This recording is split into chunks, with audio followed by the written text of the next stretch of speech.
కొమరం భీం ఆసిఫాబాద్ జిల్లా వాంకడి గిరిజన ఆశ్రమ పాఠశాలలో విద్యార్థిని శైలజ మృతితో ఆసిఫాబాద్ లో హైటెన్షన్ మొదలైంది. శైలజ మృతదేహాన్ని హైదరాబాద్ నిమ్స్ నుంచి నేరుగా స్వగ్రామమైన వాంకడి మండలంలోని దాబా గ్రామానికి భారీగా పోలీసు భద్రత మధ్య తరలించారు. అయితే విషయం తెలుసుకున్న బీఆర్ఎస్ ఎమ్మెల్యే కోవా లక్ష్మి శైలజ కుటుంబాన్ని పరామర్శించేందుకు కార్యకర్తలతో వెళుతూ ఉండగా పోలీసులు హౌస్ అరెస్ట్ చేశారు. దీంతో బీఆర్ఎస్ కార్యకర్తలు పోలీసుల మధ్య ఘర్షణ వాతావరణం నెలకొంది.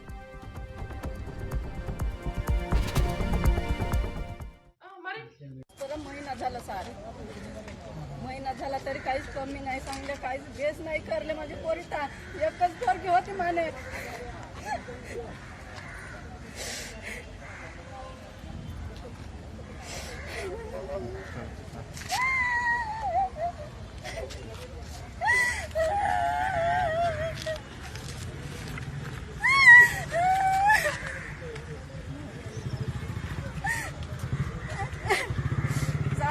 काहीच नाही सांगले. इथे वाकडी तर सिरियस झाली तरी काय नाही सांगले आम्हाला. येते आणलं तरी डॉक्टर काही गॅरंटी नाही सांगले आम्हाला. कवर काय होते की म्हणण्यापर्यंत गॅरंटी काहीच नाही सांगले आम्हाला. सकाळी डॉक्टर सांगले गॅरंटी काहीच नाही सांगू म्हणून आम्हाला.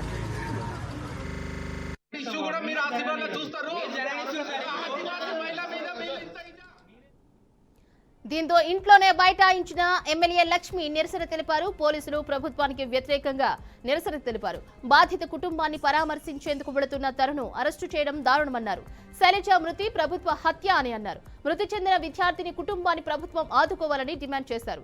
శైలజ మృతదేహంతో ఆశ్రమ పాఠశాల ఎదుట ఆందోళన చేస్తామని ప్రకటించిన నేపథ్యంలో మాలి సంక్షేమ సంఘంలో పలువురు ముఖ్య నాయకులు వాంఖడి పోలీసులు ముందస్తుగా అరెస్టు చేశారు. ఎలాంటి అల్లర్లు జరగకుండా ఆశ్రమ పాఠశాల, సావాతి, మార్కాగూడ చౌరస్తా వద్ద భారీగా పోలీసులను మోహరించారు.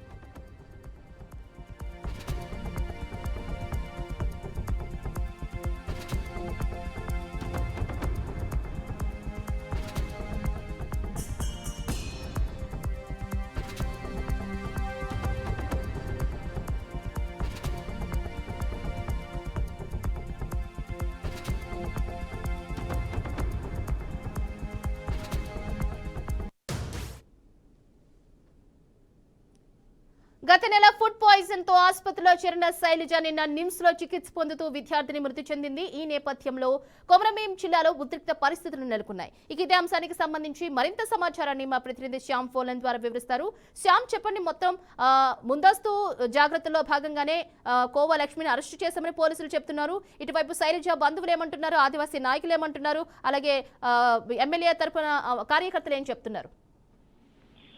శ్రీచంద్ర కలుషిత ఆహారం తిని అస్వస్థకు గురై నిమ్స్ లో చికిత్స పొందుతున్న విద్యార్థిని శైలజ ప్రాణాలను విడిచింది. కొన్ని రోజులుగా నిమ్స్ లో ప్రాణాలతో పోరాడుతున్న ఆమె మృతి చెందింది. కొమరంభీం జిల్లా వాంకడి గిరిజన బాలికల ఆశ్రమ పాఠశాలలో ఈ నెల 3న ఫుడ్ పాయిజన్ అయింది. స్కూల్లో భోజనం చేసిన విద్యార్థులు అస్వస్థకు గురయ్యారు. వీరిలో మహాలక్ష్మి, జ్యోతి, శైలజ ఆలను హైదరాబాద్ నిమ్స్ కు తరలించారు. వీరిలో మహాలక్ష్మి జ్యోతి కోలుకోగా శైలజ ఆరోగ్య పరిస్థితి విషమించింది. ఆమెకు ఊపిరితిత్తుల సమస్యతో పాటు మూత్రపిండాలపై ప్రభావం పడింది. దీంతో పలుసార్లు వైద్యులు డయాలసిస్ చేశారు.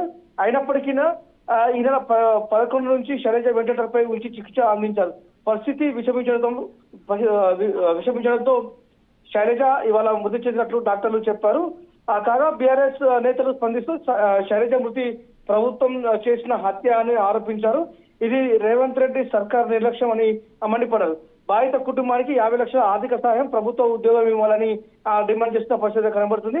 అయితే తీవ్ర అస్వస్థకు గురై హైదరాబాద్ లోని నిమ్స్ లో ఆసుపత్రిలో చికిత్స పొందుతూ మృతి చెందిన విద్యార్థిని శైలజ ఆ కుటుంబాన్ని పరామర్శించడానికి ఆసిఫాబాద్ నియోజకవర్గ ఎమ్మెల్యే కోవా లక్ష్మి వాంకి బయలుదేరుతుంటే పోలీసులు మాత్రం హౌస్ అరెస్ట్ చేసిన పరిస్థితి కనబడుతుంది. పేదలపై ప్రభుత్వం నియంత్రిత వైఖరి, పాఠశాలపై చిన్న చూపు, పేదలు కార్పొరేట్ వైద్యానికి నోచుకొని దౌర్భాగ్యమైన స్థితిలో ఉన్నట్టు అయితే ప్రభుత్వంపై కోవలక్ష్మి మండిపడిన పరిస్థితి కనబడుతుంది.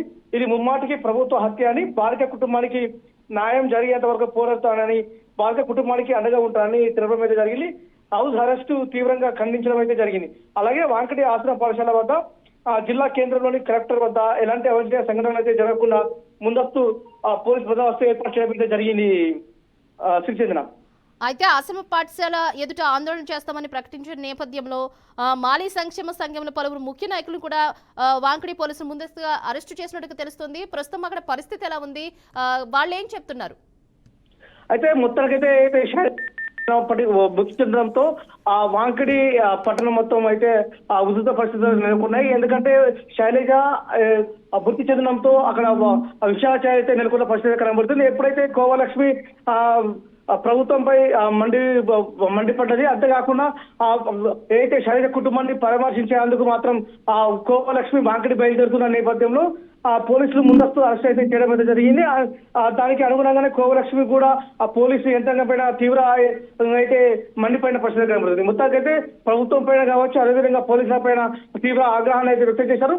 ఎప్పుడైతే కోవలక్ష్మితో పాటు ఇతర ముఖ్య నాయకులను కూడా పోలీసులు ముందస్తు అరెస్టు చేయడంతో మొత్తం మీద వాంకడి పరిస్థితుల ప్రాంతాల్లో మాత్రం తీవ్రమైన ఉధృత పరిస్థితులు కూడా పరిస్థితి కనబడుతుంది. మొత్తం మీద కోవలక్ష్మి ఆ బాధిత కుటుంబానికి న్యాయం చేసేంత పోరాడతారని చెప్పడంతో ఇంకా గిరిజనులు కావచ్చు, అదేవిధంగా పాఠశాల ప్రాంతంలో అయితే తీవ్ర ఉధృత పరిస్థితులు అయితే నెలకొన్నాయి.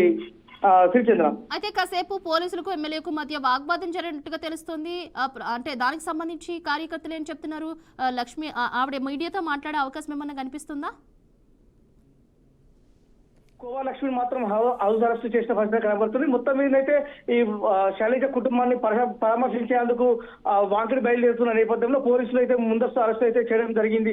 ఎందుకంటే ఏదైతే వాంకడి ఆశ్రమ పాఠశాల వద్ద ఆ శవాన్ని తీసుకుని వెళ్ళేసి ధర్నాలు చేస్తామని చెప్పడంతో అక్కడ ఉధృత పరిస్థితులు నెలకొవడంతో అక్కడ పోలీసులు అయితే ముందస్తు జాగ్రత్తగా ఆ వాంకడి ఆశ్రమ పాఠశాల వద్ద భారీ బందోబస్తు ఏర్పాటు అయితే చేయడం జరిగింది. అంతేకాకుండా కుమరభీం ఆసిఫాబాద్ జిల్లా కలెక్టరేట్ ఆఫీస్ వద్ద కూడా పోలీసులు అయితే భారీ బందోబస్తును ఏర్పాటు చేయడం జరిగింది.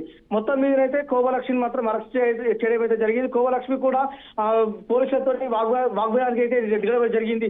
ఎందుకంటే ఆ గిరిజనులను అదే ఎస్సీ బీసీల ఆశ్రమ పాఠశాలలో ఇలాంటి సంఘటనలు తరచు జరుగుతూనే ఉన్నాయి. దీనికి ప్రభుత్వము ఆ బాధ్యత వహించాలి, బాధిత కుటుంబానికి న్యాయం చేసేందుకు పోరాడతామని చెప్తున్నారు. అంతేకాకుండా బాధిత కుటుంబానికి 50 లక్షల రూపాయలతో పాటు ఒక ప్రభుత్వ ఉద్యోగాన్ని కూడా ఇవ్వాలని చెప్పేసి, లేదంటే ఇంకా తమ నిరసనలు మాత్రం ఉధృతం చేస్తామని చెప్పేసి చెప్తున్న పరిస్థితి కనబడుతుంది. Sri Chandra. Okay, right. Thank you so much Shyam.